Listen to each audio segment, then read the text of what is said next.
How long has it been since my last video? 3 weeks. Should probably do something productive now.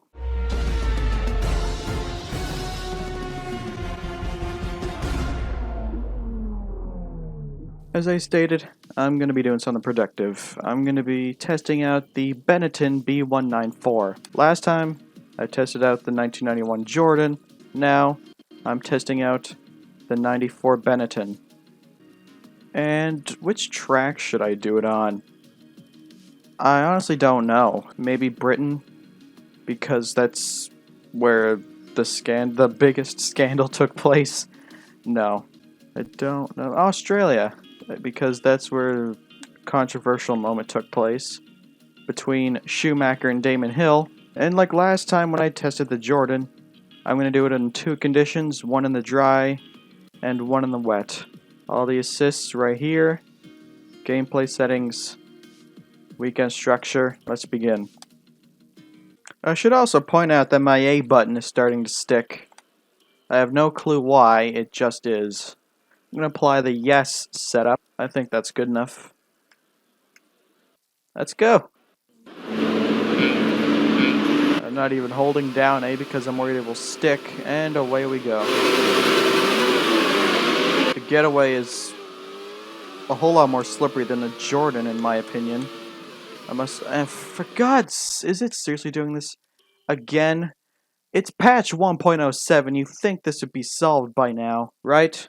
Oh man. Yeah, this is certainly more slippery than the Jordan. I got another Benetton right behind me. It's the one from 1995.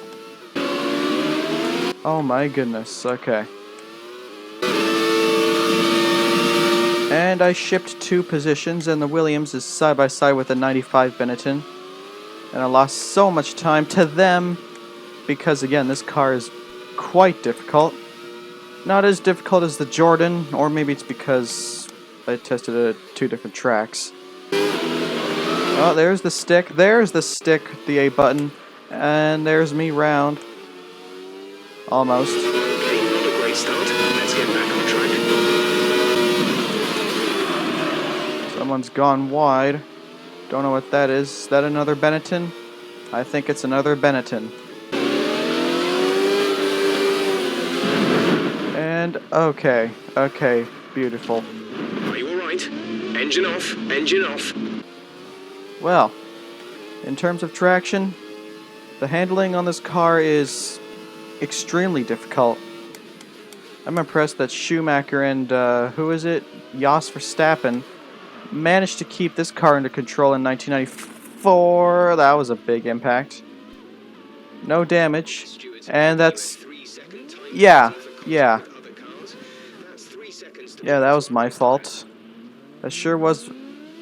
Okay, yes, that second one was my fault, but please explain how that was my fault. He had one job to avoid me, and failed miserably. Alright, here we go then, and the Getaway, again, it's very difficult. You have to apply very little amounts of pressure on the power, otherwise you're going to be spinning out. And forget about curbs, they'll just ruin your day. Doesn't matter what kind of curb it is, it'll just ruin your day completely. If I recall from what I said in the Jordan episode, if something like this happened, then I can't wait to see how it handles on the wet. And I am not ready for the wet in any way with this car. Not even in the slightest. You can spin out while in 5th gear on a straight. And that's not an exaggeration. I'm being serious about that. In this car, if you have traction control turned off, I can guarantee you prolonged corners and any kind of curb will be your worst nightmare when it comes to driving this car. See right there? There it is. There's the snap. Oh, goodness me. Okay, on this straightaway, I'll let you hear the engine, because it just sounds amazing.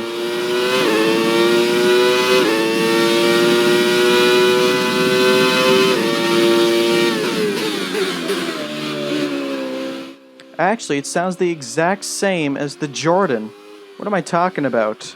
Though I'll tell you the Benetton B195 from 1995 certainly sounds a lot different than these two cars.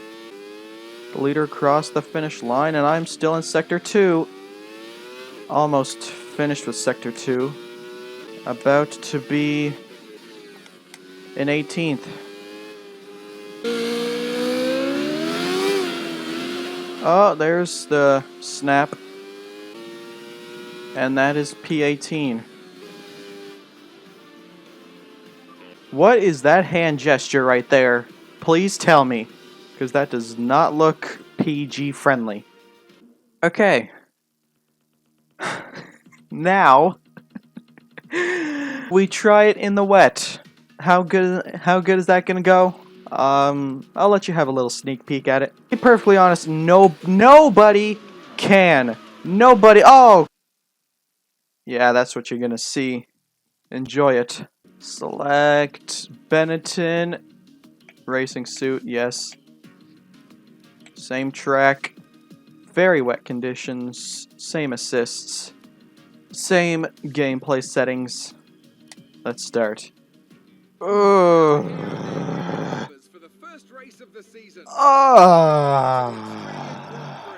Okay, I'm gonna have to get a very high downforce setup.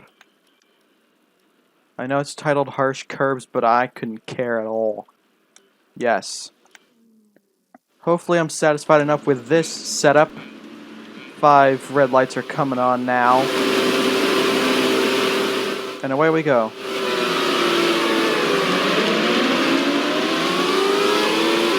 My god, I'm in unison now with the pack after this. I'm impressed that I'm still in one piece. I'm like just under half power and I've spun it. I've lost my front wing and I retired. My tire decided to retire from me. Beautiful. Okay, applying barely any pressure to the throttle. With these classic cars, you're just gonna be boned. And I thought the 91 Jordan was difficult to control in the wet, which it is, but this one, the 94 Benetton, just makes it look vastly inferior in terms of driving in the wet. Oh my golly gee. Crikey. You just have to feather it. No, a feather will still cause it to spin out. Even at prolonged corners like that. Okay. Yep, I'm telling you this. I'm telling you this, it is so difficult now. It's beyond hysterical. I'm not even at full throttle now. And now here I am. And fantastic. You cannot go full throttle. No matter where you are on the track with this car. Otherwise it's gonna snap out of you. And you'll spin out. You go full throttle, even if it's a long straightaway, you're gonna get some oversteer and your race is done for.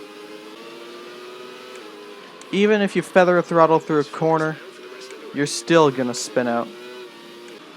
And oh great. Okay, excellent. Still no son of a bitch. The curbs still get you. No denying that. The 88 McLaren, the 1988 McLaren is miles better to control than this car.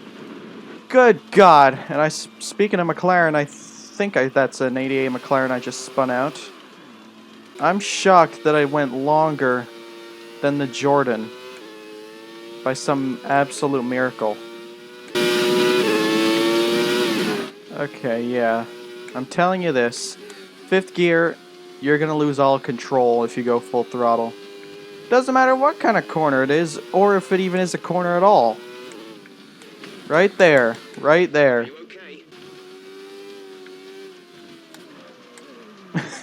Good God. Can I even hold this thing under control? Why is there blue flashing lights at the bottom? I'm telling you, 5 laps is way too much when testing out these cars.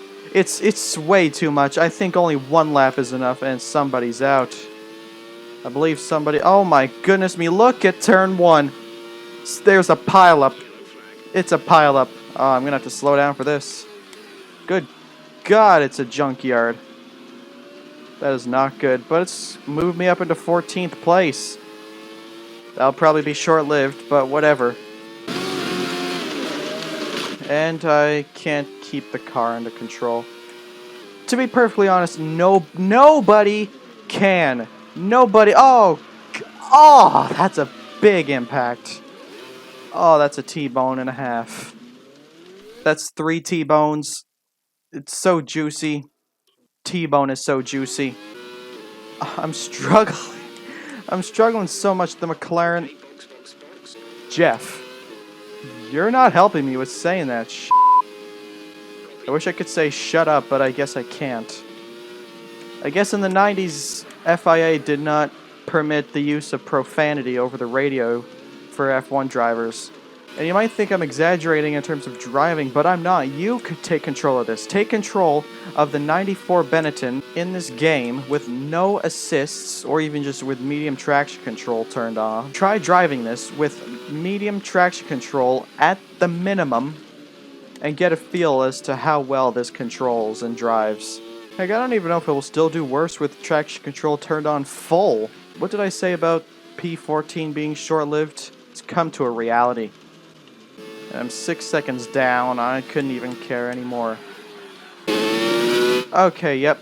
There you go. There's the another snap. How many snaps have I experienced in this entire testing session? Oh, what is happening here? What is... That was cool. Let's see that again. Let's get an action shot of that if I can. Right on the curb. Oh my... Have you ever seen that before? I haven't. Riding on a curb like that. And I think this will be the part of the thumbnail. How is the guy behind 28 seconds back? Wasn't he like 5 or 6 seconds behind me the lap before? What happened to him? Did he just spin out on his own? You cannot take that corner flat out in the wet. No chance. My thumb is starting to get tired, which I've been experiencing too often. I don't know if I'm gonna run out of it by the time the race is over. Drift, save it, excellent. And the car behind gained over 6 seconds on me in a matter of a lap, which just goes to show how bad this car is in the wet. And I think the leader's about to cross the finish line, if that even is the leader, and I am not. That is not the leader, okay. I've been looking at the mini-map, that's not the leader. That's the guy behind me, and the leader is that car right there. And you won the race, and I just finished the first sector. Oh, dearie me, Oh, that's that. I was about to say I pulled an Alonso 2012 in Brazil, but now it's gone to shambles. But it's fine, I don't have any damage. I'm gonna coast home. Final corner. Full throttle.